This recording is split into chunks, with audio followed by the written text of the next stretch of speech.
Olá pessoal, vamos dar continuação ao assunto de circuitos em regimes permanentes senoidal. Hoje nós vamos conversar sobre impedância e reatância. Na aula passada, em que conversamos acerca das relações fasoriais em circuitos indutivos e capacitivos, nós vimos que as relações entre tensão e corrente, ou melhor, entre os fasores tensão e corrente, dependendo do componente do circuito, né? Essa relação ela varia. Então, das relações entre os fasores tensão e corrente, vistas na aula passada, temos que, para o circuito puramente resistivo, a relação fasorial ela é expressa aqui nessa equação 1. V é igual a R, fasor V, fasor tensão, é igual a resistência vezes o fasor corrente. Para um circuito L, ou puramente indutivo, fasor V é igual a J ômega L, fasor I. Aqui eu chamei de equação 2. E para um circuito puramente capacitivo, o fasor I é igual a J ômega C, fasor V. Colocando, como nas duas equações anteriores, o V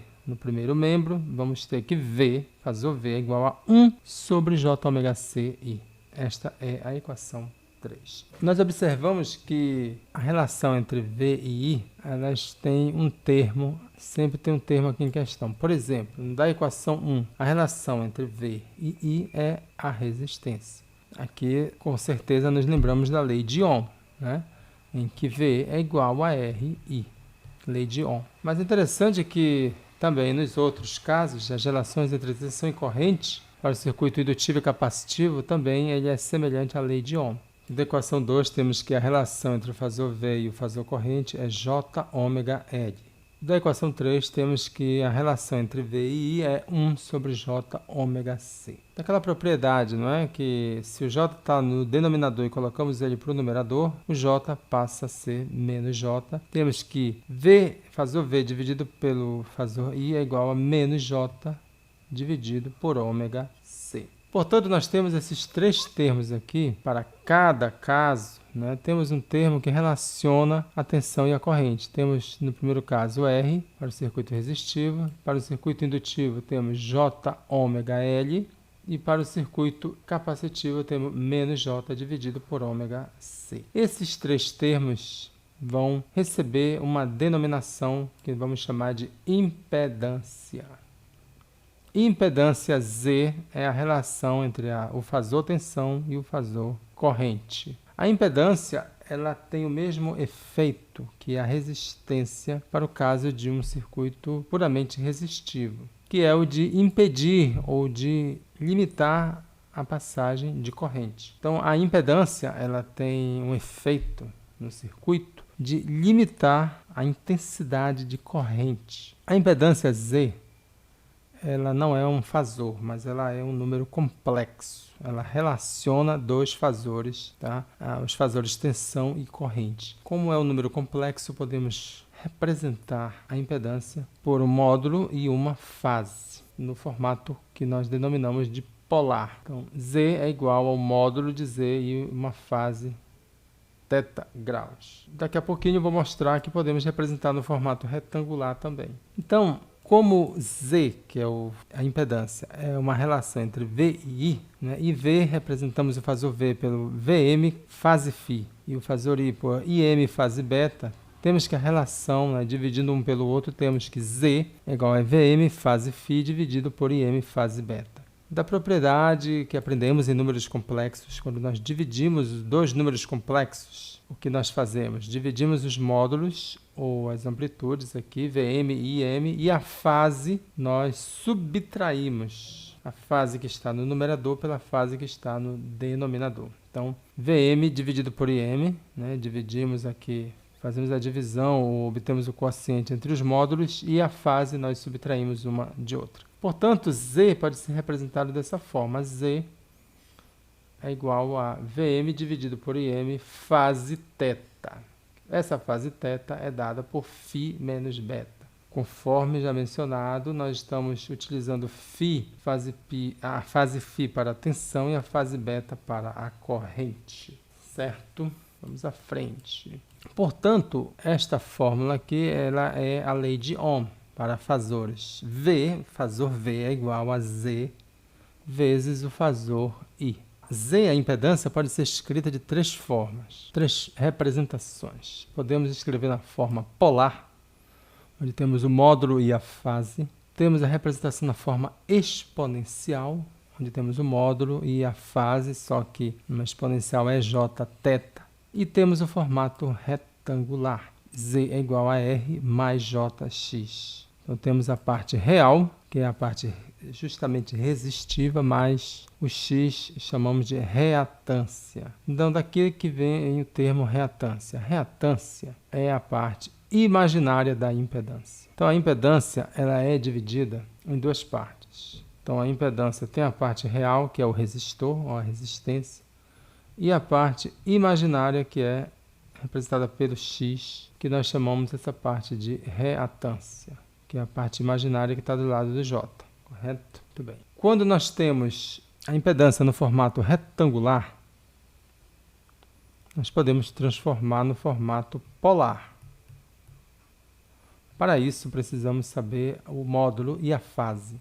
O módulo é dado pela raiz quadrada de r ao quadrado mais x ao quadrado, ou seja, nós pegamos aqui a resistência, elevamos ao quadrado, somamos com o quadrado da reatância, tiramos a raiz quadrada e obtemos então o módulo, certo? E a fase é dado pelo arco tangente, ou a tangente a menos 1 de x sobre r, ou seja, é o arco tangente da parte imaginária, que é a reatância, dividido pela resistência, que é a parte real desse número complexo. Portanto, nós temos aqui, não é? V é igual a RI. No caso de um circuito resistivo, nós temos que a nossa impedância é R, dado em ohm. Para um circuito L ou indutivo, a fórmula é fasor V é igual a J ômega LI. Quem é o Z? O Z é o J ômega L, também dado em ohm. E o circuito capacitivo? No circuito capacitivo nós temos que a fórmula é V igual a 1 sobre J ômega C I, ou seja, o Z é 1 sobre J ômega C. Ou colocando J para o numerador, com o sinal trocado, fica menos J sobre ômega C, também dado em ohm. Portanto, aqui nós temos dois tipos de indutância. Tá? Conforme já foi falado, a impedância ela tem a parte real, que é a resistência, mais a parte imaginária, que é o X, ou a reatância. Essa reatância tem dois tipos de reatância. Tem a reatância indutiva, que é dada por ômega L. Ômega L é justamente a parte imaginária que está do lado do J, aqui na equação. Então, aqui nós temos, dessa equação aqui, Z é igual a J ômega L. J ômega L. O ômega L aqui é o X, que é a reatância indutiva nesse caso. E no outro caso, menos J sobre ômega C, a reatância é 1 sobre ômega C, correto? Então, existe a reatância indutiva e a reatância capacitiva, que é menos 1 sobre ômega C. É negativa, tá? A reatância capacitiva ela é negativa. Vamos ver um exemplo aqui. Tem uma impedância dada por Z igual a 2 mais J2.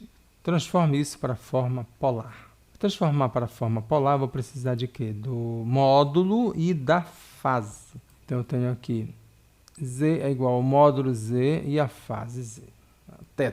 O módulo é a raiz quadrada, 2 ao quadrado mais 2 ao quadrado. A parte real ao quadrado mais a reatância ao quadrado, tira a raiz quadrada disso, que dá a raiz de 8. E a fase é a tangente a menos 1 da parte real dividido pela parte imaginária. Então, a tangente a menos 1 de 2 sobre 2 é a tangente a menos 1 de 1, que é 45 graus. Portanto, nós temos que, no formato polar, 2 mais J2, no formato polar, é raiz de 8, fase 45 graus. Aqui nós temos, só para relembrar o plano de um número complexo, a parte real é a parte aqui do horizontal, né? Do eixo horizontal ou do eixo dos x. E a parte imaginária é o eixo vertical ou o eixo dos y. Então temos aqui a parte real é o R, que é a resistência, e a parte imaginária é o x, que é a reatância. E aqui temos o módulo, que é a hipotenusa desse triângulo retângulo. Aqui temos a fase, bem aqui, ó, fase θ. Então você tem que Z é igual ao módulo, que é esse módulo aqui, que é a hipotenusa, no caso. Aqui é a hipotenusa. Fase θ, que é justamente essa fase aqui. É o ângulo, ok? E então, olhando para cá, para o triângulo retângulo, você sabe que a hipotenusa, que é o módulo, né, z ao quadrado, o módulo de z ao quadrado é igual a r ao quadrado mais x ao quadrado. Isso aqui é teorema de Pitágoras. Então, tirando a raiz quadrada, vamos ter que o módulo de z é igual a raiz quadrada de r ao quadrado mais x ao quadrado. E aqui o θ, também utilizamos as relações trigonométricas. A tangente de θ é o cateto oposto pelo cateto adjacente. Então, nós temos aqui que a tangente de θ é x dividido por r, tá? Cateto oposto pelo cateto adjacente ao ângulo. Portanto, θ é a tangente a menos 1 de x sobre r. Correto? Aqui a gente está fazendo uma certa revisão aqui para a gente poder se situar de onde vêm essas propriedades aqui. Também podemos expressar o inverso da impedância, é a admitância. A admitância é o inverso da impedância, é dado em Siemens. Muitas vezes, em alguns casos, para analisar circuitos, é mais conveniente usar a admitância, porque aí você pode somar. A gente vai ver mais adiante com os exercícios que muitas vezes é mais conveniente a gente trabalhar com os números complexos na forma retangular. Por exemplo, para somas e subtrações, é melhor trabalhar na forma retangular, né? Por exemplo, R mais JX. Então, quando você soma e subtrai, é melhor. Mas quando você vai dividir, é melhor usar a forma polar, que é justamente esse formato aqui do módulo e a fase. Vamos ver agora um exercício. Vamos resolver um exercício para que a gente possa solidificar os nossos conhecimentos. O exercício é o seguinte: dado esse circuito, em que eu tenho a fonte senoidal aqui, dada 15 cosseno de 4t volts, e o circuito é dado por um resistor de 6 ohm e o indutor de 2 Henry.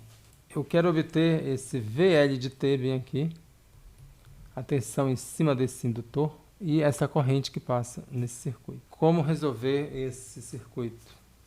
Então, eu quero obter VL de T, que é a tensão aqui em cima, né? Quero obter a tensão em cima desse indutor e essa corrente que passa aqui no circuito. O primeiro passo é transformar este circuito, transformar ele num circuito fasorial. Ou seja, nós vamos representar todos esses valores no formato de fasor, certo? Então, o primeiro passo é você transforma do domínio do tempo para o domínio da frequência. Então, você vai passar esse circuito aqui. V de T você vai chamar de V, fasor V. O resistor, ele é R, tá? É o próprio resistor, tá? É a resistência. E aqui você vai ter ZL, que é a impedância aqui do indutor. E nós queremos calcular o V de T em cima, né, o VL no caso, a tensão em cima do indutor. E nós chamamos aqui de V fasorial VL.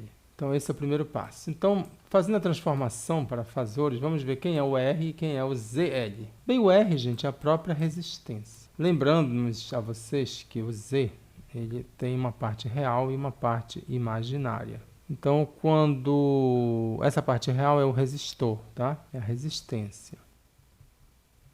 Então, se só tem um resistor, o Z é o próprio R, tá? Então, aqui nós colocamos o R é 6 ohm, bem aqui, tá? 6 ohm. Então, aqui o valor de R é 6 e é ohm. Qual é o valor de ZL, que é a impedância do indutor? Então, a impedância do indutor é o X. Lembre-se que é JX, ou seja, ZL é igual a J ômega L, que é a reatância. Então, ZL é igual a J. Quem é o ômega? Aí você diz, mas quem é o ômega? Aqui ele dá o L, né? O L, o indutor, ele é dado aqui. O indutor ele é igual a 2 Henry. Então aqui a fonte V de t é dada por 15 cosseno de 4t. Então essa aqui é a fonte do meu circuito. Quem é o ômega aqui? É o 4. O ômega está aqui, 4. Que está dado do t. Qual é a fase desse circuito? 0. Não aparece nada aqui, seria ômega t mais φ. Como o φ não aparece, o φ é igual a 0 graus. E como nós sabemos que o ômega não muda, ou seja, a frequência de um circuito em qualquer parte dele, né? A resposta do circuito em qualquer parte dele, quando a fonte é senoidal, a frequência não muda. Portanto, o ômega é 4 e isso não vai mudar. Então, podemos utilizar aqui, tá, que ZL é a indutância, melhor, a impedância indutiva é J ômega. Ômega é 4 vezes o L, que é 2. Então, aqui dá J8 ohm, tá? XL, podemos chamar a impedância de XL no caso aqui do indutor, tá? XL. XL é 8 ohm, tá? Mas como é a impedância, tem que ter o J, tá? Não vou confundir, tá? O X, a reatância, é a parte imaginária que está do lado do J. Isso aqui é a impedância, é a reatância. É o ômega L. E aqui, junto com o J, temos a impedância. Então, a impedância é J8 ohm. Então, colocamos aqui no circuito esses valores, ok? Deixa eu apagar essa confusão toda aqui, dar uma clarificada aqui no lousa. Então, aqui no lugar desse ZL, bem aqui, eu vou colocar J8. Então, aqui é J8 ohm. E eu quero saber esse VL aqui. Ou seja, muito bem. Aqui nós temos uma única malha. Como nós temos uma única malha, temos uma divisão de tensão. Essa tensão da fonte V, ela é dividida aqui em cima do resistor e em cima do indutor. Eu sugiro para vocês que vocês podem, depois que vocês fizerem a transformação fasorial, vocês podem tratar as impedâncias e tudo como resistência. Então aqui eu poderia redesenhar esse circuito da seguinte forma. Eu poderia chamar todo mundo, ó, V, a tensão da fonte é igual a um resistor de 6 ohm. E aqui um outro resistor, já que eu já transformei esse indutor, aqui um de J8 ohm. Então você vai tratar esse circuito como se ele fosse um circuito resistivo. E você quer descobrir a tensão em cima aqui, VL, aqui em cima desse resistor, entre aspas, de J8. Então nós vamos usar a equação do divisor de tensão. VL é igual à tensão da fonte, V, vezes a impedância em questão, de interesse, ZL, que é J8, dividido por R mais ZL. Tá? Isso aqui nada mais é que a fórmula do divisor de tensão. Então, aqui é o divisor de tensão.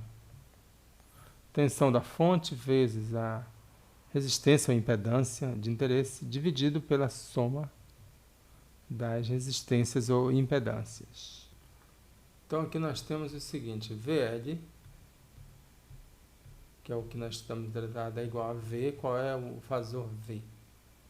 O fasor V é 15 fase 0, porque nós temos aqui a amplitude 15 e a fase é 0. Então, aqui 15 fase 0 graus vezes ZL. ZL é 8J, o J8, dividido por R, que é 6, mais J8. Aqui nós precisamos colocar num único formato. Aqui eu tenho polar, né? Formato polar aqui. Esse aqui em cima é o formato retangular. Aqui também é retangular. E aqui é polar. Ou eu passo todo mundo para polar, ou todo mundo para retangular. Ou eu posso fazer uma parte. Enfim, o que eu vou fazer agora? Eu vou colocar esse J8 aqui no formato polar. J8 no formato polar, gente. Lembrando que o J é 90 graus, então vai ser 8, 90 graus. Lembra que o J é fase 90. Então, 8 fase 90 no lugar desse J8 aqui. Nós vimos isso na aula passada. 8 fase 90 graus. E aqui eu tenho 6 mais J8 aqui embaixo. Também vou passar para a forma polar, tá? Conforme eu disse para vocês, quando a gente vai multiplicar e dividir, é melhor deixar tudo na forma polar. Como eu tenho multiplicações e divisões, então aqui 6 mais J8 Então, o módulo vai ser 6 ao quadrado mais 8 ao quadrado raiz quadrada. Então, vou ter aqui 36 mais 64. Raiz quadrada vai dar 100. Raiz quadrada de 100 é 10. Então, tenho aqui 10, tá? E a fase vai ser o quê? A parte imaginária 8 dividido por 6 é a tangente de θ. Então, θ é igual a tangente a menos 1 de 8 dividido por 6. Parte imaginária dividido pela parte real. Vou pegar minha calculadora aqui. 8 dividido por 6. Tangente a menos 1. 53,13. Então, θ é igual a 53,13 graus. Então, aqui no lugar de 6 mais J8, vou colocar o módulo, que é 10, fase 53,13 graus. Muito bem, então agora eu vou ter aqui 15 vezes 8. Em cima, lembre-se, quando a gente tem um produto de números polares, né, números complexos, no formato polar, nós fazemos o produto entre os módulos e somamos as fases. E na divisão, a gente pega a fase do numerador e subtrai pela fase do denominador. Então, 15 vezes 8 dividido por 10. Então, aqui 12. Em cima eu tenho 0 mais 90 graus, é 90 graus menos 53,13 graus. Então, VL vai dar 12, 90 menos 53,13. Deixa eu ver quanto dá.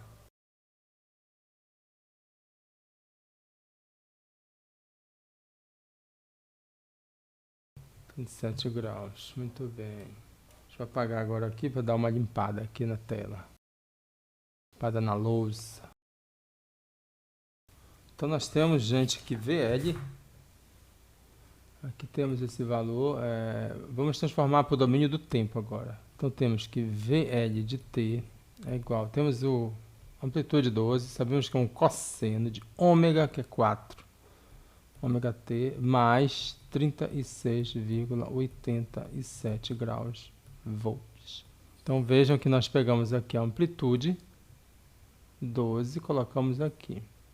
Sabemos que é um cosseno e o ômega se mantém. O ômega é o mesmo. Ômega t, 4t. E a fase vem para cá. Então nós temos a nossa primeira resposta, VL de t. Segunda pergunta do problema é a corrente desse circuito. Essa corrente que circula nesse circuito. Para a gente calcular essa corrente, precisaremos pegar essa tensão e dividir pela impedância total. Então, nós vamos chamar aqui o I, né? Nós vamos trabalhar com esse I aqui, que é o I fasorial. Então, nós vamos ter que o I é igual a V dividido por Z. Então, o Z total é o R mais J8, tá? Que a corrente I, o fasor, é V sobre Z, o Z total. Quem é o Z total? Aqui, o ZT, né? Que eu chamei de Z total. Nós temos lá 6 mais J8. Então, nós temos que a corrente aqui, ó, é igual a V, que nós já vimos que é 15 fase 0, dividido por 6 mais J8. Só que esse 6 mais J8 temos que passar para polar, né? E nós já fizemos essa conta 6 mais J8. 6 mais J8 é igual a 10,53. Então, aqui no lugar desse 6 mais J8, eu vou colocar... Nós já fizemos essa conta no passo anterior. C10, fase 53,13. Então, a corrente fasorial vai ser 15 dividido por 10 é 1,5. 0 graus menos 53,13. Então, vai dar que o fasor de I é 1,5 menos 53,13 graus ampere. Transforma agora para o domínio do tempo. Pega esse fasor... Transforma agora para o domínio do tempo. I de t, aí você pega a amplitude, 1,5, coloca aqui, 1,5. É um cosseno. O ômega é o mesmo, não muda, 4t. E a fase é menos 53. A fase é menos 53,13 graus. Observe que a corrente I, ela tem uma fase em relação a V, né? V, nós vimos que o V da fonte, no caso, é 15 cosseno de 4t. Está implícito, né? Não está colocado, que é 0 graus. Então, a fase da tensão está adiantada em relação à fase da corrente, porque é um circuito indutivo. No circuito indutivo, predomina a indutância, nós temos que a tensão está adiantada em relação à corrente, correto? Agora eu vou deixar aqui um exercício para vocês fazerem. O exercício é esse aqui, eu quero que vocês façam e depois eu resolvo numa outra aula, mas façam. O treino é a chave de tudo. Dado esse circuito no domínio do tempo, Vs aqui na fonte, onde Vs é 750 cosseno de 5.000 T milivolts. Temos aqui 400 ohm, a resistência, temos um indutor de 40 mH e um capacitor de 0,4 microfarads. Qual é o valor da corrente I de T? Então eu quero o valor dessa corrente aqui, está circulando nesse circuito. Então eu sugiro que vocês tentem fazer, mesmo que errem, depois a gente vê a solução. Eu vou resolver, mas eu incentivo fortemente que vocês façam. Então eu vou dar a dica. Primeiro transforme esse circuito, vocês transformam ele num circuito fasorial. Vocês vão transformar aqui, vão colocar todo mundo como se fosse todos resistores. Depois você resolve como se fosse um circuito resistivo. Você tem aqui a tensão fasorial que você vai transformar. Então você vai pegar aqui, ó, a fonte você vai chamar de Vs, que você vai ser um resistor R, que é o 400, aqui você vai ter esse indutor aqui, que é 440 mH, você transforma para uma impedância ZL. E aqui você vai pegar o capacitor também, vai transformar ele numa impedância ZC. E aí você quer a corrente. A corrente é o fasor I. Então, como está todo mundo em fasor, você vai descobrir o fasor I e depois você coloca o fasor I no domínio do tempo. Então aqui, o que você tem? O I é igual a tensão da fonte Vs dividido pela impedância total. O que é a impedância total aqui? Como nós temos uma só malha, você tem que a impedância total é igual a R mais a impedância indutiva ZL mais a impedância capacitiva ZC. Aí você obtém, transforma, obtém ZL, obtém ZC. Você vai ter um I, né, que vai ter um módulo de I e uma fase, digamos, beta. Aí depois você transforma isso aqui, né, em I de T para o domínio do tempo de volta, que vai ser então esse módulo de I vem para cá. Aí você vai ter o cosseno do ômega, você verifica qual é o valor de ômega, ômega T mais o beta que você obteve aqui. Então eu deixo como tarefa para vocês, tá? Espero que tenham entendido e estou à disposição, disponível para tirar dúvidas, que é no meu Telegram, eu tenho um canal Telegram também, tenho Instagram, Facebook e os meus alunos que já têm os meus contatos de WhatsApp, Telegram, podem me contactar também. Muito obrigado e até a próxima aula com exercícios.